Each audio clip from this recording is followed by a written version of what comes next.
Olá amigos, tudo bom? Eu vou reagir a um vídeo, mas não vou colocar áudio, nem vou colocar aqui imagens, né? Mas todo mundo sabe que ele estava falando a respeito da pessoa que fez o padrão morfológico e essa pessoa sou eu. Então, isso me dá o direito de explicar, né, e pegar o vídeo e olhar item por item, né? A primeira coisa, né, que eu gostaria de deixar claro aqui é qual é a necessidade de se mexer numa ave. A balão ela é uma caipira e uma galinha caipira não pode se transformar em raça pura. A primeira coisa que você tem que entender é o seguinte: galinha caipira é uma forma brasileira de dizer que ela é SRD. Porque o sistema caipira é uma coisa, né? O sistema caipira é um sistema que você pode colocar aves, inclusive, de raça. Mas, com o passar do tempo, as pessoas acreditaram que os únicos indivíduos caipiras de verdade seriam aquelas SRDs criadas, misturadas e criadas de forma extensiva. Vamos lá. Toda raça que você conhece hoje já foi um SRD. Então, para o brasileiro, todas foram caipira. E evoluíram. A balão ela precisa evoluir também. Tá? Ela já está num ponto de evoluir. Porque se não evoluir, ela vai sumir.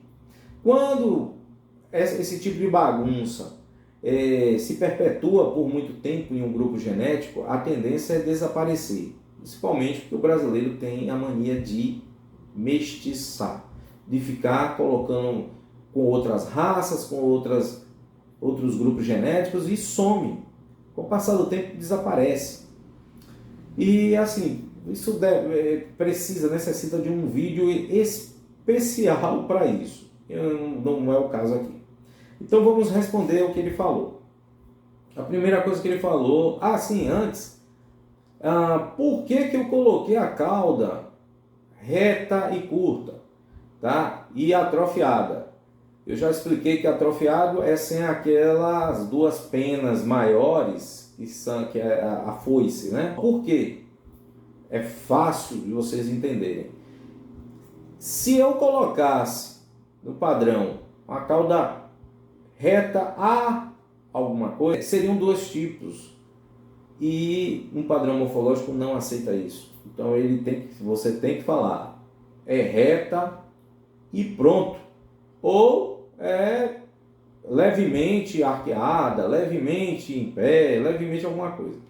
Mas se eu colocar levemente, automaticamente eu tenho que dizer os graus. Por quê? Porque é simples.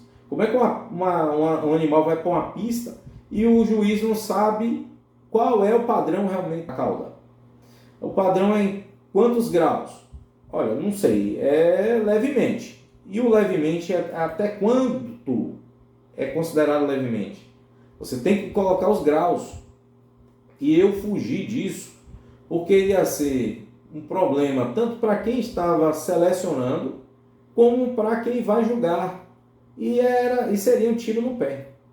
As outras raças, elas ou vão para 90 graus, que aí no caso é o Nagasaki, né, em pé, ou 180, que é reta. Eu achei muito mais interessante pegar logo a reta, porque fica mais fácil do criador ver e selecionar e mais fácil do juiz pontuar.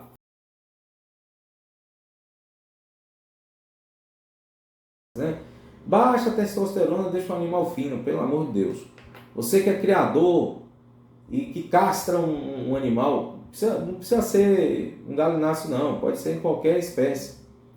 É para afinar o animal, porque quando castra, tira-se os testículos para a produção de testosterona, baixa a testosterona até zerar ali, ou diminuir bastante e tal. O que é que acontece com esse animal? Ele vai ganhar volume ou vai perder volume? Ele vai ganhar volume. né? Camadas de gorduras e etc. Então, assim, é isso aí, pelo amor de Deus, né? Ah, porque ele está fininho aqui. Ele está fininho porque ele é fininho mesmo. Não tem um negócio de conversa, não. De que ele está com baixa testosterona, por isso que ele afinou. Então, a estrutura do animal é fundamental. É isso que nós pregamos aqui na federação. Nós temos que ter animais com estrutura, né? A cavidade celeumática, ela serve também para abrigar ali os órgãos, o coração, o pulmão. O animal que tem uma cavidade celeumática bem expansiva, ele é melhor. Que a cauda em pé, aí ele vai ficar explicando isso, que a cauda em pé é funcional, a cauda reta não é funcional. Vamos lá, primeira coisa que nós temos que olhar é, no meio selvagem, o banquiva selvagem, que deu origem a todos os galos, todas as raças, saíram do banquiva selvagem. Então eu quero que você observe essas imagens do banquiva selvagem e me diga que é em pé ou é reto. Porque eu consigo enxergar aqui que na natureza é reta. Então, assim, se é funcional, a coisa é funcional é porque tem uma função. E a cauda tem uma função na vida desses animais, que é equilíbrio. Quando o banquiva selvagem está fugindo ali de um predador, ele está correndo, a cauda serve para que ele faça a curva, para que ele corra do lugar. Isso é funcionalidade. A cauda tem uma função. E essa função no animal é dar equilíbrio, principalmente quando ele está correndo. Ele com a cauda em pé não tem equilíbrio. Então já começa aqui totalmente errado, né? Funcionalidade, ele deveria ter observado que o animal não tem bons aprumos. Aí sim, tudo bem. A beleza vem da funcionalidade. Perfeito, eu gosto disso. Eu gostei dessa frase dele. Mas a funcionalidade, como eu falei agora, é muito mais da reta. É muito mais próximo do selvagem. E tudo que é próximo lá do selvagem é muito, mas bem melhor. Principalmente com a ave rústica. A rusticidade está muito próximo dessa coisa. Meio selvagem, animais brutos. Animais no meio de produção, animais frágeis. Eu prefiro, sabe? E gostei dessa frase. A beleza vem da funcionalidade. O problema é que ele está falando essa frase e apontando para algo que não é funcional. A cauda em pé faz parte do dimorfismo sexual. Pelo amor de Deus. Isso aqui está de brincadeira, né? O que é dimorfismo sexual, gente? O galo tem a cauda em pé, é dimorfismo sexual, segundo ele, né? E a galinha que tem a cauda em pé, então, é uma galinha que está puxando para o lado masculino? É isso? Ou não existe galinha com a cauda em pé? Pelo amor de Deus, dimorfismo sexual são diferenças entre machos e fêmeas. Diferenças. Qual a diferença? Tamanho do galo em comparação à galinha, tá? As penas selins, aquelas penas das costas, que são fininhas no galo, na galinha é arredondada, a crista gigante do galo, com a crista pequena da galinha. Isso é dimorfismo. Até o brilho das penas do galo em comparação às penas da galinha, isso é dimorfismo. Agora, cauda em pé, dimorfismo sexual, então os banquivas selvagens têm o dimorfismo desregulado, né? Eles são fêmeas. Eu tenho um padrão fêmea. Não tem lógica. Olha, eles criam essas narrativas, sabe? Para tentar fazer com que os criadores que não fazem um melhoramento fiquem pro lado deles. Boa viagem. Então, assim, o que é que acontece? Se você olhar essa questão aqui, não tem lógica. Ele percebeu que animais com a cauda em pé são mais ágeis. Isso que eu já expliquei, não tem nem... Os banquivas selvagens são muito mais ágeis do que as nossas galinhas. E eles têm a cauda reta. Então, essa aí está completamente... Outra coisa, modinha. Ele está falando sobre modinha. Não é modinha não. Isso aí é uma padronização. Isso é algo muito técnico. Nós padronizamos a questão da cauda para que ela seja aceita como raça pura. A ave tem que evoluir. As outras... O Brasil está muito atrasado, a verdade é essa. Nós não temos uma ave reconhecida internacionalmente como raça pura, enquanto que países bem menores do que o Brasil têm. E isso é ridículo para nós. E é por isso que a ave tem que evoluir. A balão é uma das poucas, se não a única hoje que nós temos, que tenha condições de fazer isso. E desperdiçar isso, cara, é uma loucura. Ficar com esse negocinho de mexe pra cá e fala uma coisa, eles estão fazendo isso aí só faz atrasar cada vez mais o processo. Querer ser Deus. Olha só, ele fala que o homem quer ser Deus, de imprimir nos animais os seus desejos. Amigo, presta atenção. O homem não tem o desejo de imprimir, não. O homem imprimiu. O que você tem hoje aí, que você chama de galinha, foi o homem que imprimiu. Deus fez o banquinho selvagem, Deus fez os animais selvagens. O homem, através de técnicas, ele foi modificando, tá? O homem foi modificando de forma, claro, artificial, mexendo nos animais, para hoje nós temos galinhas que pesam 5, 6 quilos. E no meio selvagem, aqueles animais que Deus fez, porque nós utilizamos o material que Deus deixou, concordo. Mas aquele lá, o banquinho selvagem, pesa no máximo 1 quilo. Hoje nós temos, através da seleção artificial, feita por quem? Pelos homens, foram os homens que fizeram. Nós modificamos e estamos aí modificando. Não foi Deus que chegou aqui, foi fazendo, mexendo, fazendo a seleção, não. Tá? Ele deu recursos para nós, seres humanos, fazermos. Tá? A galinha, ela foi modificada. Hoje tem os pés clarinhos, tem coisas que não era lá no meio selvagem. Galinhas com peso que nós temos hoje, com o formato que nós temos hoje, foi por conta do homem. Então não é o homem imprimir nos animais os seus desejos, não é que o homem vai, o homem já fez. E nós estamos falando de muitos anos nisso aí, sabe? Nessa prática que nós fazemos. Se você acha errado, então para de criar todos os animais domésticos, porque todos foram mexidos pelo homem, tá? Então é uma coisa assim meio, mas enfim. Bom, e por último, para encerrar aqui, ele está falando que Deus criou e etc e tal, e para servir para alimento, né? Para animal de produção, para produzir, etc e tal. Eles sempre estão levando para esse lado de produção.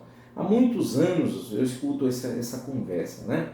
De que é para produção, de que eles querem fazer aí parcerias com prefeituras para alimento escolar, etc e tal.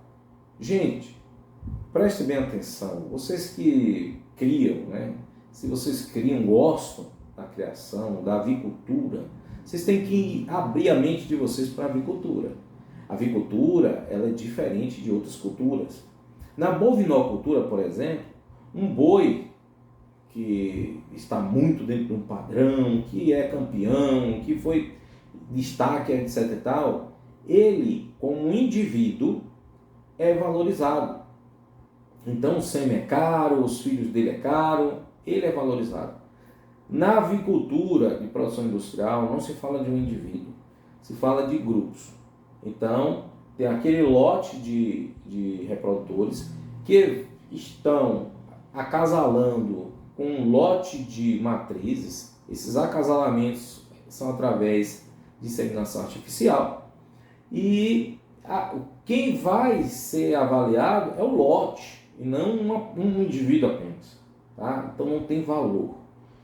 Quanto mais o animal próximo de produção industrial, menos valor ele vai ter. Ninguém vai pagar um Kobe, por exemplo, né? O Kobe, que é uma galinha de granja, R$1.000, R$2.000.